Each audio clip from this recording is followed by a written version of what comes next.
أعوذ بالله من الشيطان الرجيم. بسم الله الرحمن الرحيم. السلام علیکم. چینل حکیم فرحان نظامانی پر آنے والے تمام ناظرین کو خوش آمدید. میں ہوں حکیم فرحان نظامانی ماتلی سندھ پاکستان سے. اس چینل سے آپ کو ملیں گی قانون مفرد اعضاء کے نظریے کے تحت آسان علاج پر مبنی ویڈیوز. نئے آنے والے ناظرین جنہوں نے ابھی تک میرے اس چینل کو سبسکرائب نہیں کیا وہ جلدی سے سبسکرائب کر دیں اور ساتھ میں بیل آئیکن کے بٹن کو پریس کر دیں تاکہ میری ہر آنے والی ویڈیو کا نوٹیفیکیشن آپ کو فوری طور پر مل جائے. اور جنہوں نے سبسکرائب کر دیا ہے وہ ویڈیو کو لائک کریں، شیئر کریں اور اپنے کمنٹس کے اندر اپنی رائے کا اظہار کریں. السلام علیکم ورحمۃ اللہ وبرکاتہ. ناظرین کیسے ہیں آپ؟ اللہ تعالیٰ آپ کو صحت و تندرستی عطا فرمائے. آج جس ٹاپک پہ میں بیان کرنے لگا ہوں تو وہ ہے جریان، احتلام اور صورت انزال. حالانکہ یہ تینوں الگ الگ موضوع ہیں، الگ الگ مسئلے ہیں اور الگ الگ ان کی یہ بیماریاں ہیں. تینوں کو ایک ساتھ بیان کرنے کا مقصد یہ ہے کہ ہمارے حکماء حضرات اکثر جو ہے وہ ایک نسخہ بتاتے ہیں، ایک ہی نسخہ جس میں وہ دعوے سے کہتے ہیں کہ یہ جریان کے لیے بھی جو ہے نا وہ اکثیر ہے، احتلام کے لیے بھی فائدہ مند ہے، صورت انزال کے لیے بھی فائدہ مند ہے. تو محترم بھائی، یہ تینوں الگ الگ مسئلے ہیں، الگ الگ بیماریاں ہیں. تو ان تینوں کو آپ ایک ہی نسخے کے اندر بیان کر رہے ہیں، ایک ہی بیماری کے اندر بیان کر رہے ہیں، تو یہ تو بات انتہائی جو ہے نا وہ غلط اور لا علمی والی بات ہے. دیکھیں، جریان ہمیشہ ہوتا ہے جب عضلات کے اندر کمزوری ہوتی ہے، دل کے اندر کمزوری ہوتی ہے. اور احتلام تب ہوتا ہے جب جگر کے اندر کمزوری ہوتی ہے، جگر سست ہوتا ہے. اور صورت انزال کب ہوتا ہے؟ جب دماغ کے اندر، اعصاب کے اندر کمزوری ہوتی ہے، تب یہ مرض لاحق ہوتا ہے. اب تینوں الگ الگ مسئلے ہیں، الگ الگ بیماریاں ہیں اور الگ الگ ٹاپک ہیں، تو ہم بھی انشاءاللہ ان کو الگ الگ بیان کریں گے. تو آج سب سے پہلے ہم جریان پہ بات کریں گے، پھر اس کے بعد احتلام پہ بات کریں گے، پھر صورت انزال پہ بات کریں گے الگ الگ ان ویڈیوز کے اندر. تو جریان کی علامات کیا ہیں، یہ کیوں ہوتا ہے، اس کے اسباب کیا ہیں، اس کا علاج کیا ہے، اس پہ انشاءاللہ آج تفصیل سے بات کریں گے. تو ویڈیو کو آپ کمپلیٹ دیکھیے گا تو پھر ہی آپ کو انشاءاللہ اس سے فائدہ ہوگا.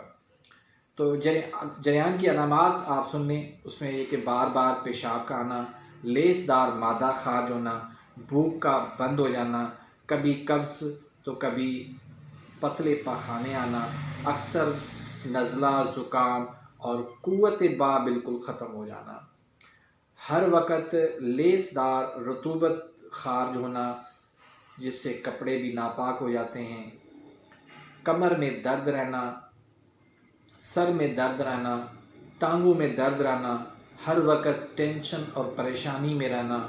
بعض مریض علاج میں ناکامی پر خودکشی تک کر لیتے ہیں. جسم میں سستی اور کاہلی، بے انتہا غنودگی والی کیفیت رہنا، جسم ٹھنڈا رہنا، ہاضمہ خراب رہنا، شہوت کا خیال ہی ختم ہو جانا، دل میں خوف اور شرمندگی کا ہونا. اللہ اکبر. میرے پاس ایسے بہت سارے مریض آتے ہیں جو حکماء سے، حکیموں سے علاج کروا کے تھک چکے ہوتے ہیں. ایک مایوسی ہوتی ہے. بعض مریض تو یہاں تک کہ پاؤں پڑ جاتے ہیں کہ حکیم صاحب اللہ کا واسطہ ہے میرا علاج کریں، میں تو تباہ و برباد ہو گیا اور دل کرتا ہے میں خودکشی کروں، یہاں تک بھی بات کرتے ہیں. یہ مایوسی کیوں ہوتی ہے؟ کہ علاج ہی غلط ہوتا ہے. جب علاج غلط ہوتا ہے تو لوگوں کو لازمی بات ہے کیا ملے گا؟ ان کو مایوسی ہی ملے گی. اور یقین کریں کہ ہم جب کامیاب علاج کرتے ہیں لوگوں کی جب مایوسی ختم ہوتی ہے، ان کو ایک امید کی کرن نظر آتی ہے، پھر ان کی زبانوں سے جو دعا نکلتی ہے نا، یقین کرو اس جیسی نعمت کوئی بھی نہیں ہے۔ کیوں کہ ہم بزنس نہیں کر رہے، ہم خدمت کر رہے ہیں، اور جو لوگ بزنس کرتے ہیں پھر ان کے ہاتھوں میں سے شفا نکل جاتی ہے، پھر اللہ تعالیٰ ان کو شفا سے محروم کر دیتا ہے۔ تو محترم بھائی، لوگوں کی دعائیں لیں، آپ بزنس کو چھوڑو۔ اللہ نے جو روزی مقدر میں لکھ دی ہے وہ تو ملے گی ملے گی، لیکن جو مجبور اور پریشان لوگوں کی جو زبانوں سے جو دعا نکلتی ہے نا، یقین کرو اس جیسی نعمت کوئی بھی نہیں ہے۔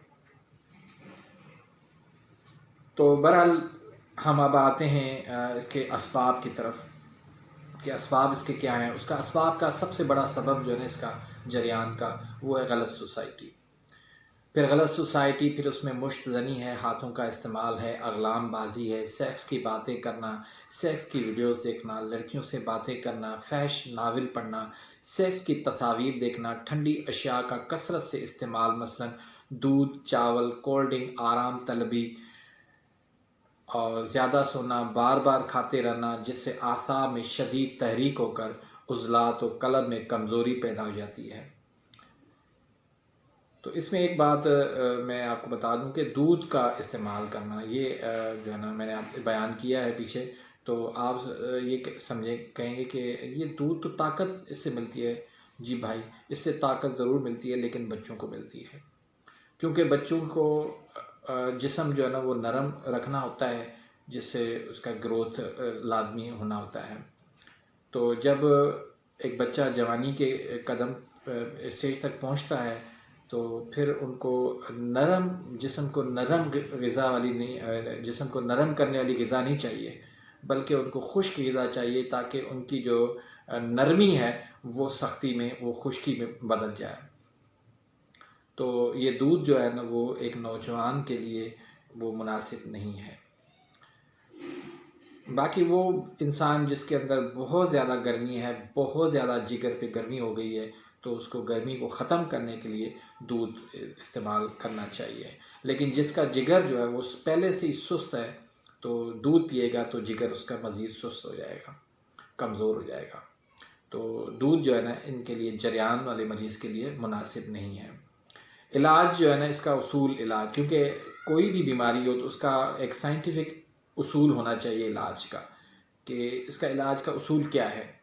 تو اس کا اصول یہ ہے کہ جب عضلات مریض کے کمزور ہیں، جب دل اس کا کمزور ہے، تو ان کے اندر تحریک پیدا کرتے ہیں، ان کے اندر تیزی پیدا کریں گے، تو انشاءاللہ اللہ کے فضل و کرم سے یہ بیماری جو ہے وہ ختم ہو جائے گی۔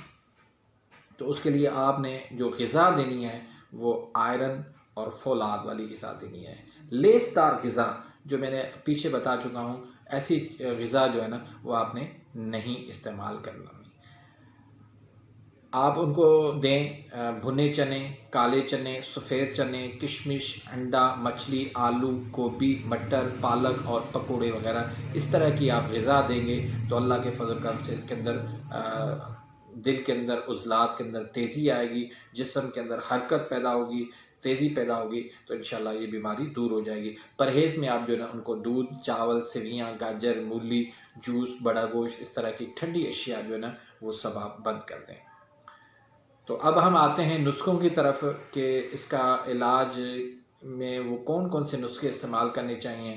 تو اس کے لیے جو حکیم ہیں صرف وہی ان کو نسخے استعمال کریں، کیونکہ ان کو پتہ ہے کہ ان کے جو اجزاء ہیں، جو جڑی بوٹیاں ہیں، وہ خالص ہونا لازمی ہے کسی بھی نسخے کے لیے۔